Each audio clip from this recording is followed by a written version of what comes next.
Hello, my beauties. I wanted to give us a self-care class this week. We've been going hard with some fitness and movement, and today I wanted to make sure that we were addressing our fascial system and releasing tension in our face, head, neck, and collarbone area. So you can do this class with or without a hair oil. However, I am going to be showering later today, so I'm going to be demonstrating all of my hair oiling techniques, how much I use, and show you all of that. But you don't have to use a hair oil if you don't want to. You can just do this with dry hands and hair and on dry skin as well. You never require oil or moisturizer for face massage unless otherwise specified. So without further ado, let's just get right into it. And we're going to start with some lymphatic drainage practices. So our big six, starting with our collarbones, making sure that you have good amount of pressure above and below. And we are swiping, followed by some tapping and any kind of circular motion.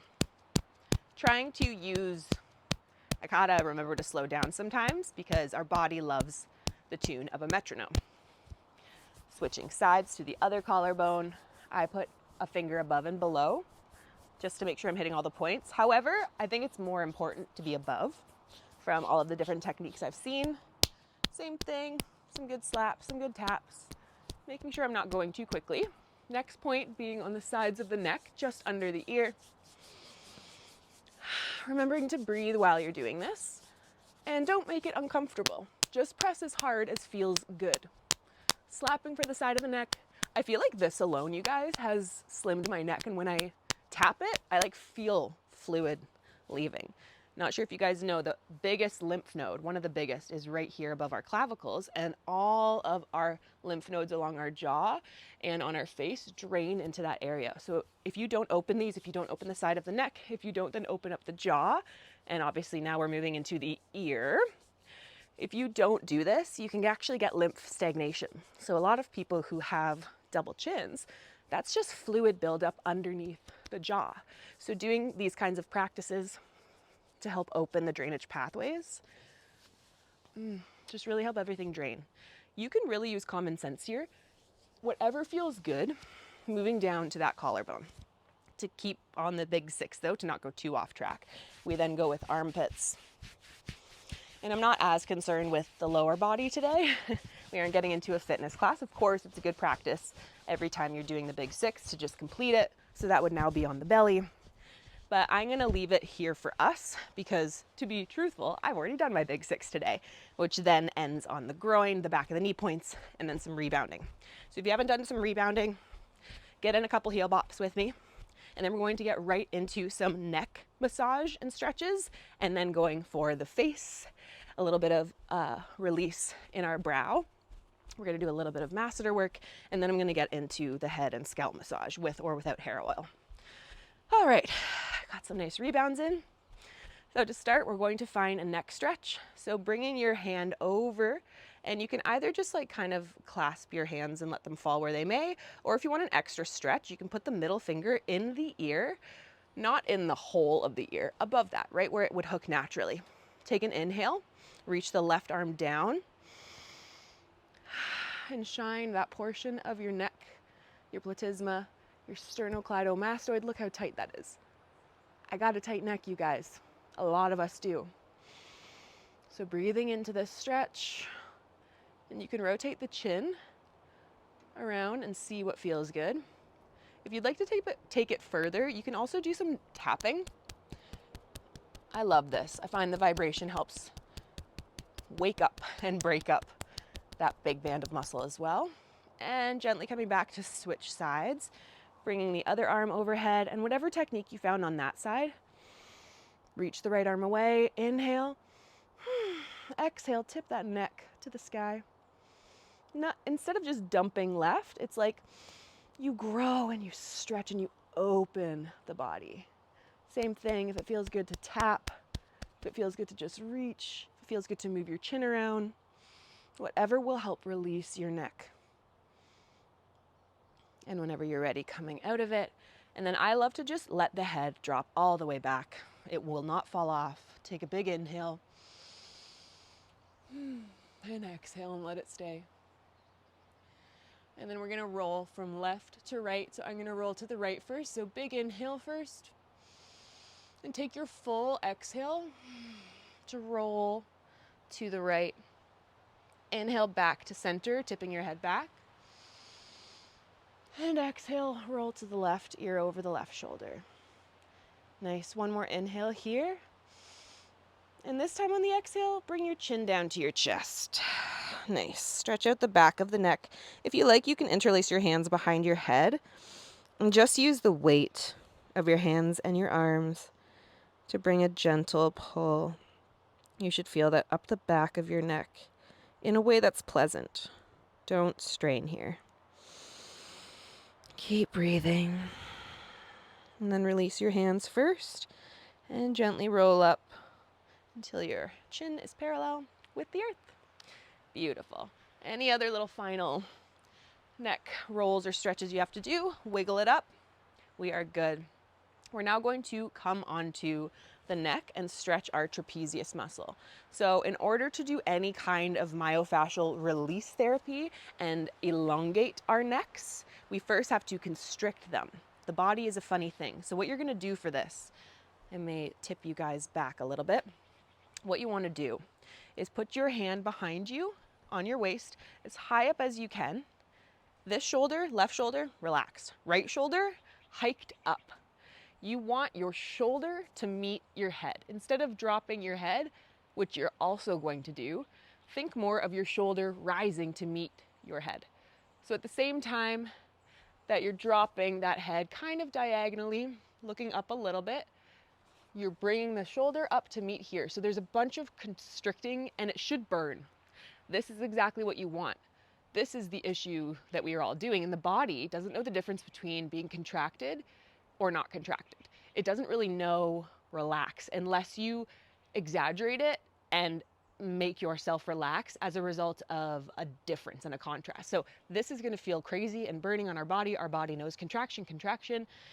And now when we go to release, you're gonna put this hand behind you and tip your head.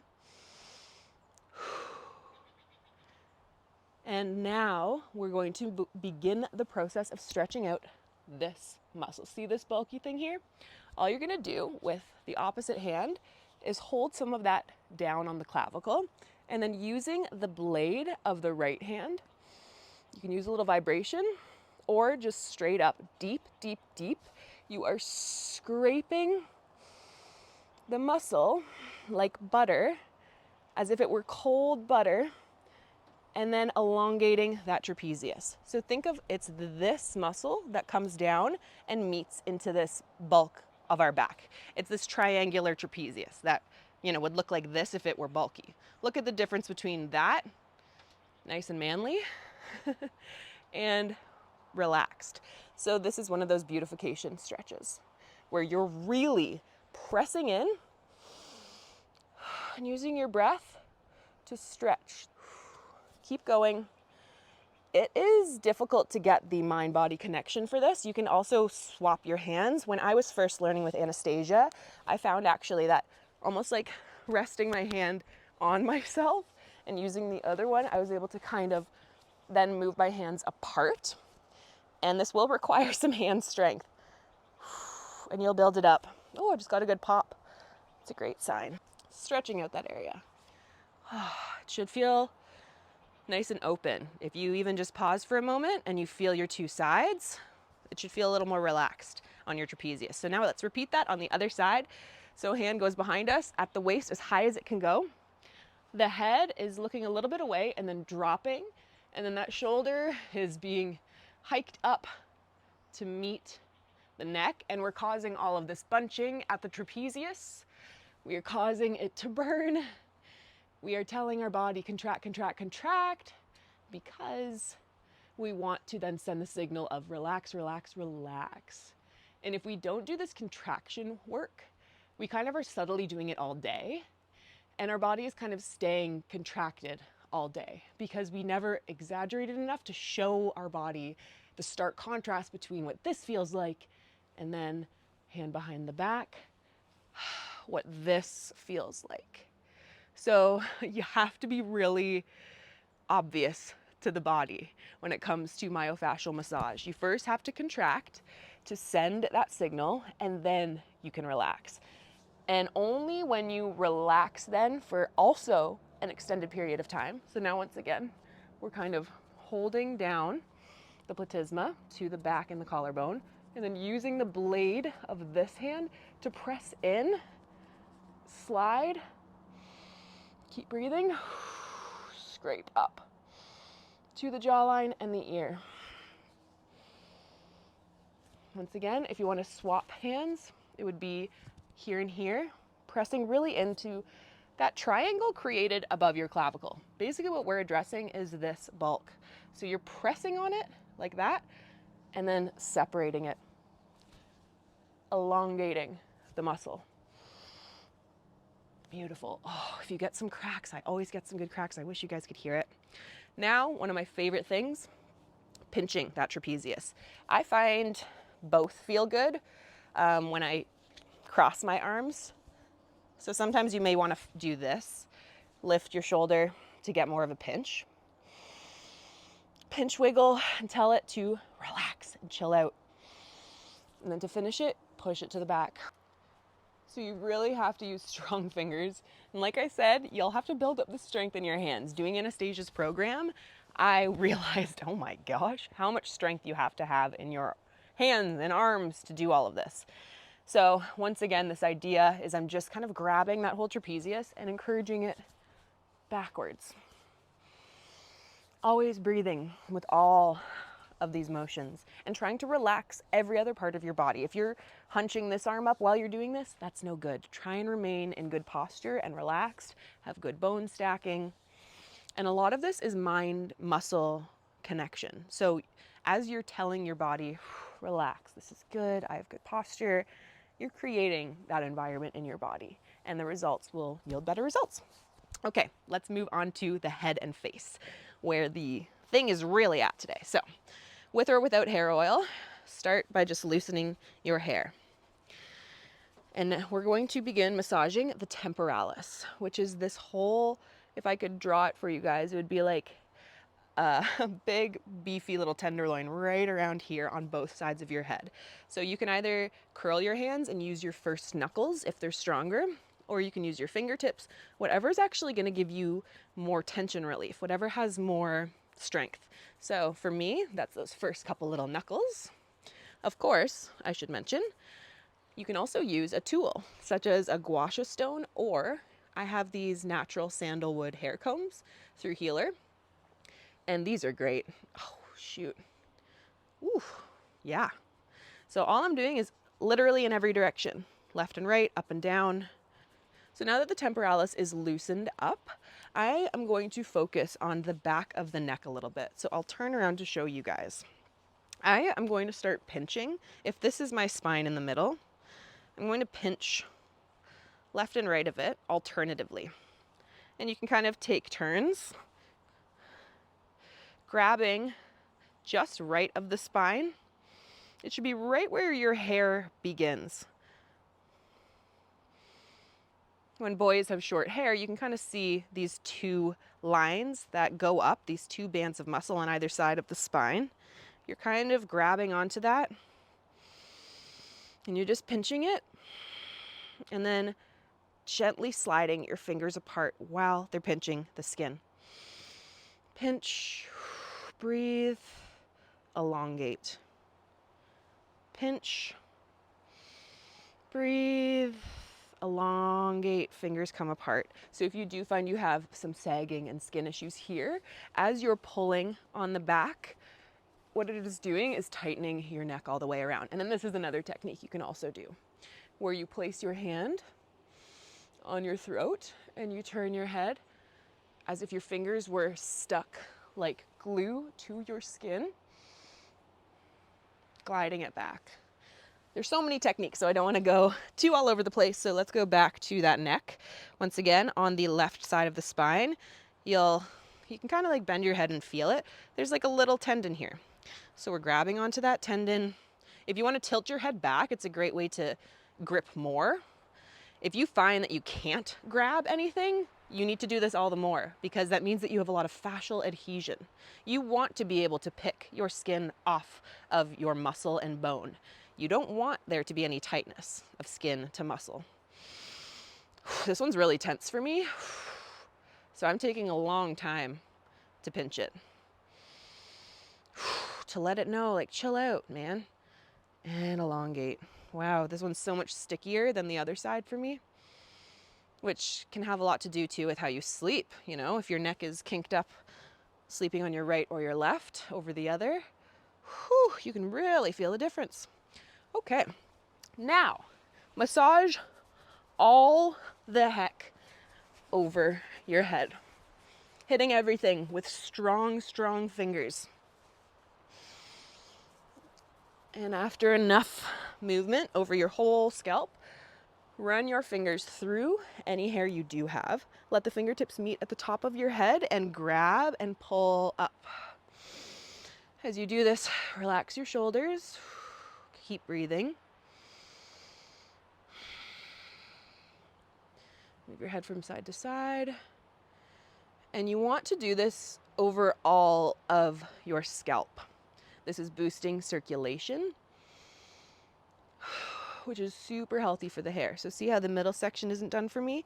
I would now run my hand through that hair, grab and pull that way, and then same with the back, running it up the back, grab and pull up.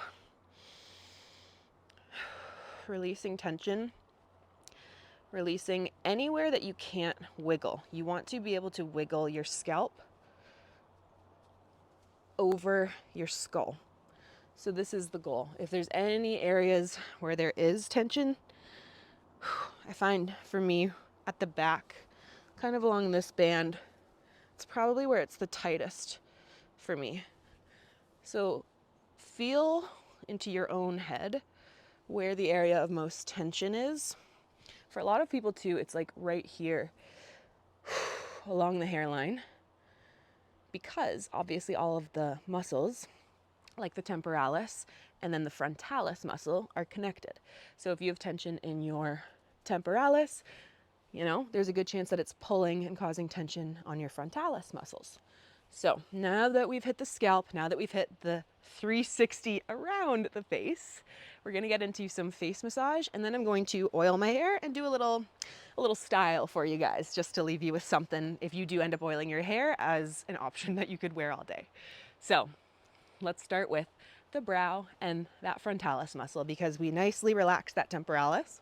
So what we're gonna do is hook our fingers, and we can do these at the same time on both sides, but I'm gonna just show you on one side so you really get the technique down. Curl the finger, flatten it straight to your head, right at the brow here. This is going to help address 11 lines and forehead wrinkles. With a lot of pressure and kind of like scooping the eyebrow underneath that little arc, lean into your hand. Feel the bone of your brow bone against the bone of your finger. And very slowly begin scraping the bone, your brow bone. Oh, it should feel intense. I hold a lot of tension in my brows. And then as you finish the movement, you're going to scoop up to your temporalis, wiggle, wiggle, wiggle. Continue that. If you like to tilt your head to the side, to really use the hand resting on a surface or on a table, you can do that. And the work is slow. If you are just doing this, you're not doing much. You're affecting the surface of your skin, but you're not getting into the fascia. You're not getting into the muscle and relaxing that muscle. So if you want a nice brow lift, if you find you have like hooded eyes and your brow is really low and you have like 11s and stuff, this is all the stuff that you need to do to open that up, release that brow tension, and get those eyes into a cat eye. So once you've worked one side enough, honestly, I like doing one at a time. When I first did Anastasia's program, I even messaged her being like, can I do 2 eyes at once? And she said no. So I know I even introduced this saying you could do it both at once, which you technically can if you really concentrate.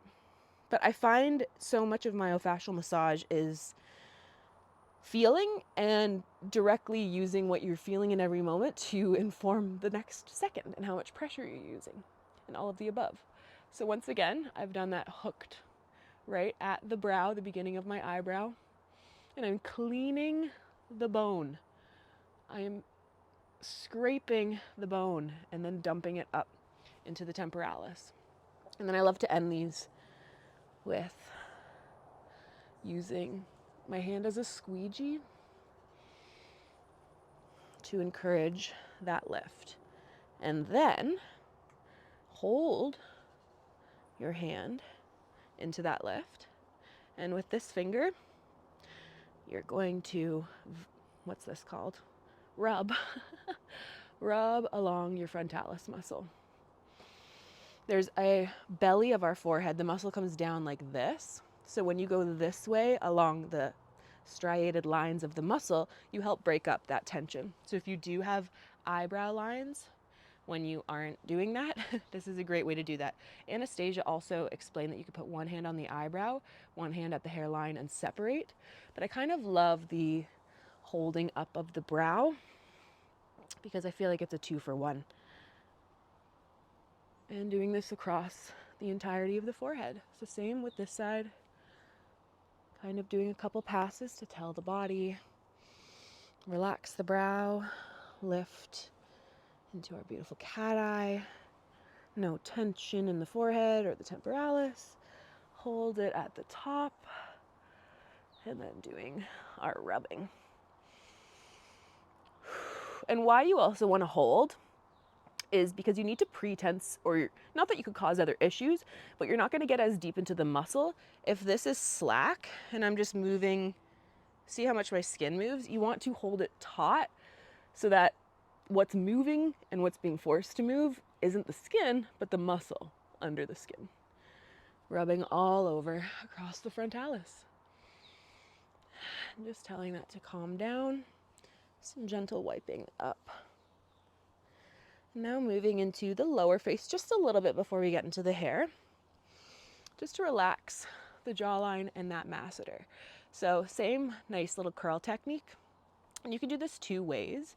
If you have a lot of masseter muscle like I do, I like to, and this is not the cheek by the way, this is like back here in this strip. If I clench my jaw, I'm not sure if you can see it. See? It's that little ball. It's not your cheeks. So what you're going to do for masseter is one of 2 things. If you have a big masseter like me, you want to do that hooking motion, pulling back towards your ear. You can also do it pulling down. So same thing, you're using that hook, and instead of just straight down, think of you're like going in and scraping down. In, rotating, as if you were like, you were cleaning that muscle out. And so while you're doing this, it's a great idea. And like I said, it's more towards the ear. Don't be going over here, okay? By the ear, and then open the jaw.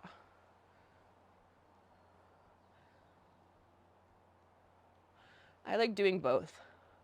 A couple passes down, a couple passes back.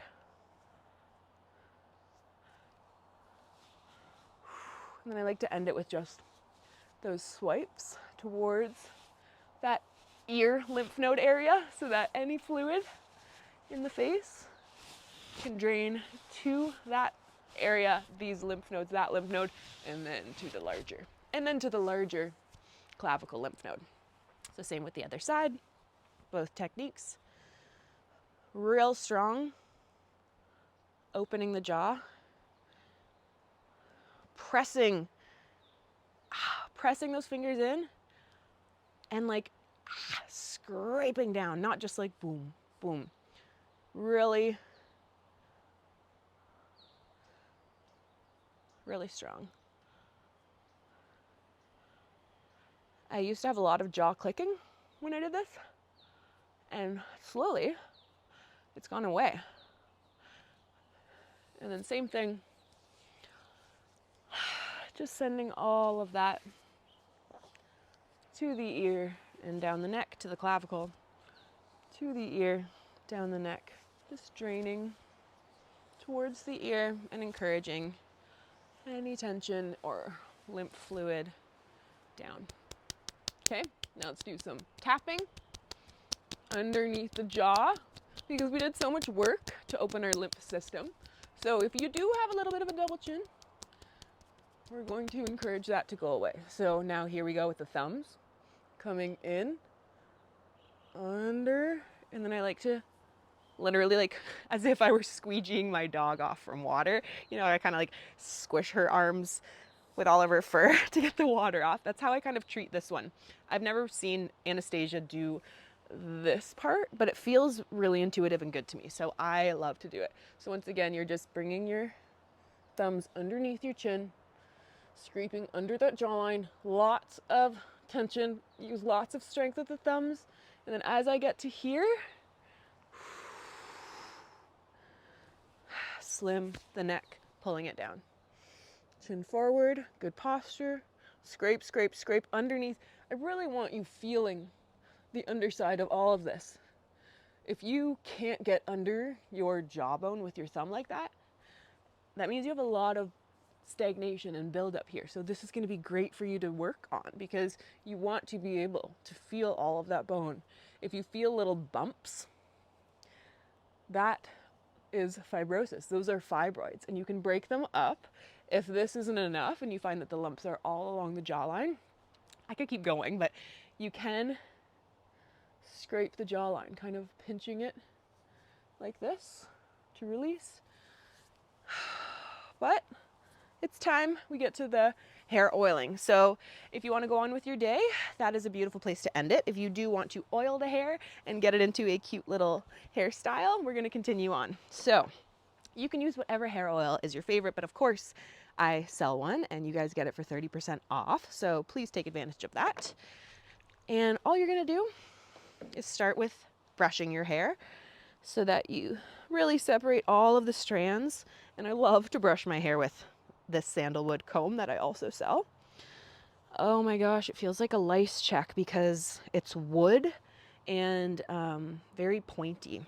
So it like scrapes your scalp, which I feel like is just so healthy for releasing any dead skin, for boosting circulation and stimulating blood flow. It just feels really good. So I've been using hair oil for about 2 years now. So I have a lot of baby hairs, and the first 3 or 4 inches of my hair is really thick. So I find brushing my hair is a big battle because I end up with this big poof. So at this point I might have to transfer to a regular comb or just be really patient with myself. And we'll get through with this comb. Would you look at that? My hair is behaving nicely. You can also use the opposite side of the comb to get through like bigger tangles, like this fatter side. Yeah, at the tips I've got some larger ones to work through first.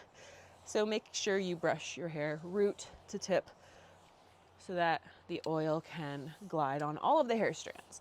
And you're not wasting oil. It's hitting as much contact with your hair and your scalp as possible. It's pretty self-explanatory, but essentially you want to make sure that you get the oil saturated on any areas that you're working on increasing thickness or strength. So for me, I am working with my hairline. That's where I have a lot of tension, mostly in the past. But obviously hair takes a while to catch up. So what you're going to do is really simple. Just like the scalp massage we were doing without the oil, I'm just allowing my scalp to move freely and really focusing on massaging into those areas, right into the scalp, so that it's not just sitting on the surface of the hair, but I'm getting it to the follicle, especially in any areas where I do want my hair a little bit thicker. So I concentrate on that hairline and really push it in. And I do a lot of this work with my hands first before I grab the comb again and work it through. Once again, ensuring that you're relaxed, your shoulders, while you're doing this. You're not clenching your jaw or like scrunching your face up. This is all for detensioning, right? So that's what you want to keep in mind. Okay. So once you've brushed the oil through all of your hair and it feels pretty saturated in all of the areas that you want, you're gonna find something beautiful about this oil where you can style it in a way that doesn't look totally greasy. It actually looks like a super slicked bun or pony or braid that all the cool girls are doing with Aquaphor. I don't know if you've seen online, that like slick look is really in. And people are using like Vaselines or jellies in order to get that effect. And you can just use a natural plant oil. So what I love to do is make a tiny part and then let it break up at the end. Just feel like it looks a little bit more intentional. Is that the right word? And as you can see, it creates this beautiful slicked look, especially when you actually use it in combination with the hair comb.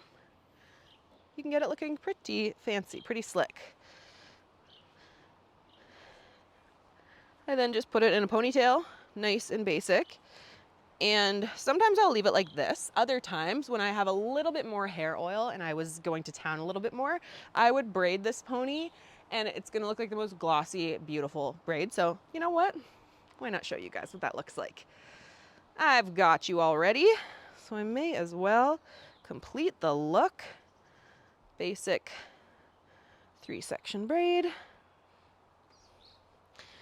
And now that I go into the rest of my day with this awareness of mind, muscle, and myofascial, I notice at times like this, when I'm doing my hair or my mascara, I can tend to shoulder up. Even this morning, I'm putting on mascara like this, and I'm like, oh my gosh, I now need to consciously relax that area for 30 seconds, or my body is going to stay in contraction mode. Okay, guys. Ah, absolutely. Love it. It's cute. It's sporty. It's sleek. It looks like I did this for the style of it as opposed to for the health of it. But what's amazing about this is making my hair healthier. This is making that whole routine also was just making my face more beautiful and my posture and all of the above. So there you have it. That is the final style. And there you have it. I hope you guys enjoyed this class and I will catch you next week. Bye.